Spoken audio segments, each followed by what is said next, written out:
Сәлеметсіздер ме менің YouTube көрермендерім. Сіздерде ойларыңызда жүрген кез келген сұрақтар болса, хабарласыңыздар. WhatsApp номерім жазып қойдым. WhatsApp номерімді осы номерге хабарлассаңыздар болады. Кез келген сұрақтарға жауап ала аласыздар. Қазір үш вариант ұсынамын.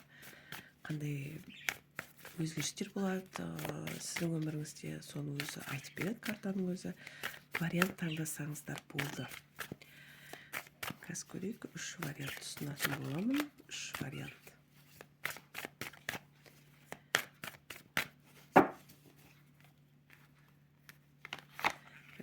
Бір, екі, үш. Үш вариант ұсынам. Үшеуін біреуін таңдаңыздар.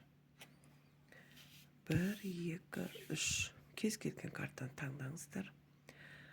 Біріншіден бастаймыз. Бірінші вариант таңдаған жандар болса, қазір көрейік сізде қандай өзгерістер болып жатыр.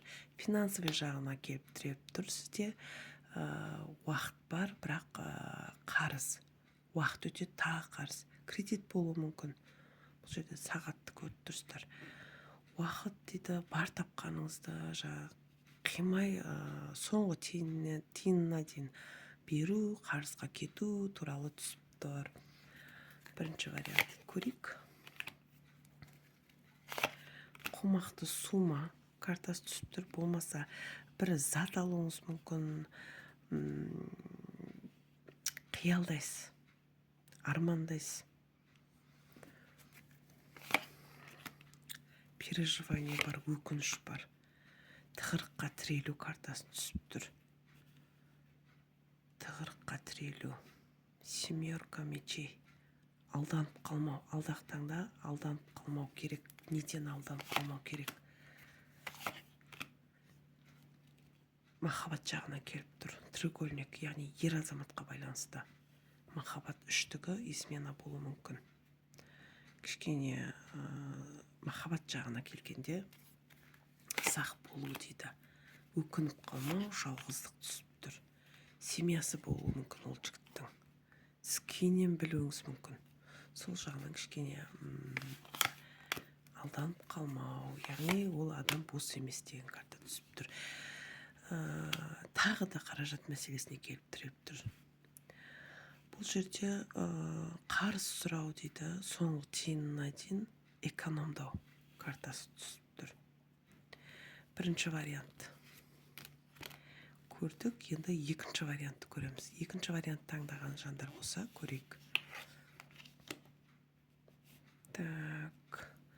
Екінші вариант таңдаған жандар болса, ештеңені тыңдағыңыз келмейді. Сізде бір стресс болуы мүмкін, агрессия, жындану, біреудің ақылын тыңдамау, өз-өзіңізді түсінбей жүрсіз. Өз-өзіңізді түсіне алмай жүрсіз. Ештеңе керек емес болып тұр. Выбор жасау. Пятерка кубковый карта түсті.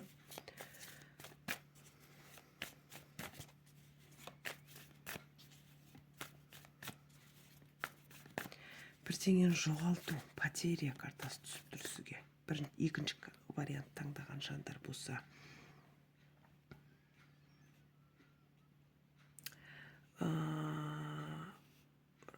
Жаңа болады. Өкіну. Бірақ өзіңіз мойындамайсыз соны.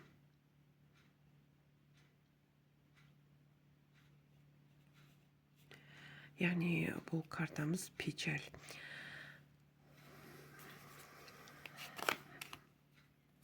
Оқып жатуыңыз мүмкін. Не бақылап тұрсыз? Махаббат жағына келіп тіреп тұр бұлда. Жүрегіңіз жаралы бір адамға деген. Күніге бақылайсыз сол адамда. Бірақ ештеңе істей алмайсыз. Хат күтесіз, бір өзгеріс хат келеді. Шестерка пентаклей картасы түсті. Қаражат мәселесі. Аз суммада қаражат мәселесі дейді. сіз өз дегеніңізбен жүресіз. Екі ойлысыз. Неге екі ойлы? Жан жақтан қысым бар дейді. Депрессия. Яғни көздеген нәрсеңізге жете алмау, және де болады ғой. Екі жұмысыңыз болуы мүмкін да бұл жерде. Екі жұмыс. Үлгере алмау, біреудің айтқанымен жүрмейсіз, тек қана өзіңіздің айтқаныңызбен жүресіз, өзіңіздің ойлағаныңызбен жүресіз. Бұл жерде депрессия картасы түсіп тұр. Жан жақтан угроза дейді.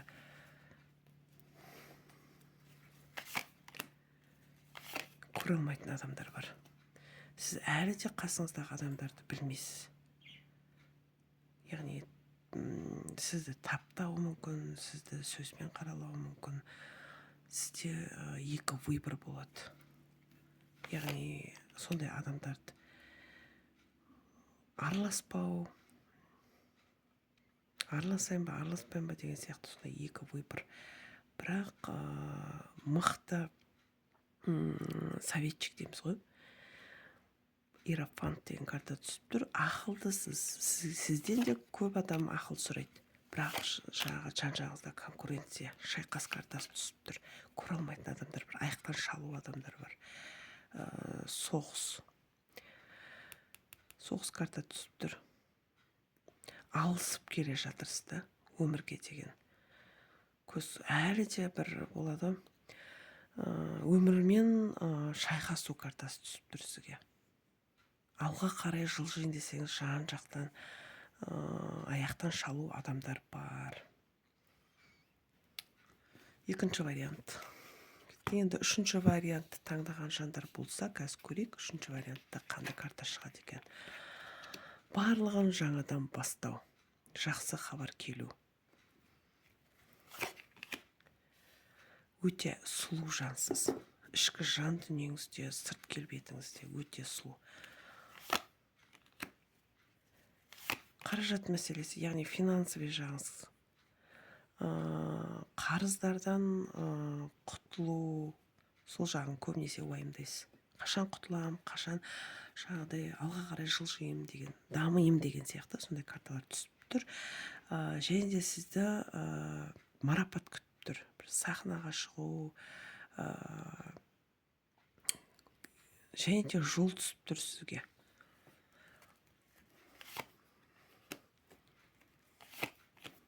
Выбор.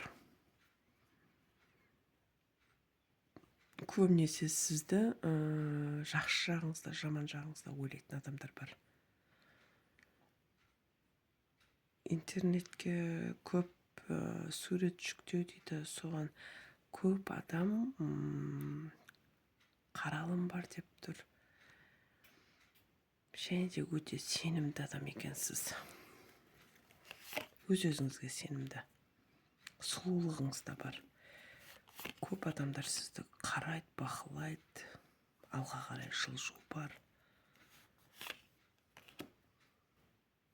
Көп адамға құпиясыз. Верховная жрица карта түсті. Құпиясыз көп адамдарға. Махаббат картасы түсіп тұр. Яғни тайная встреча, яғни құпия кездесулер картасы түсіп тұр. Бірақ бұл адам менің адамым ба деген сияқты екі ойлысыз. Лабиринт карта түсіп тұр, адасу. Бұл адаммен отношение ары қарай жалғаса ма, жоқ па деген ой бар сізде. Екі ойлы. Жұмысыңыз өте еңбекқорсыз, және де жұмысы жақсы орналасқан ер азамат түсіп тұр. Кубковый карта түсіп тұр. Сенімді жігіт түсіп тұр сізге. Так. Қаражат мәселесін күтудесіз, және де семерка мечей, пятерка мечей картасы түсіп тұр.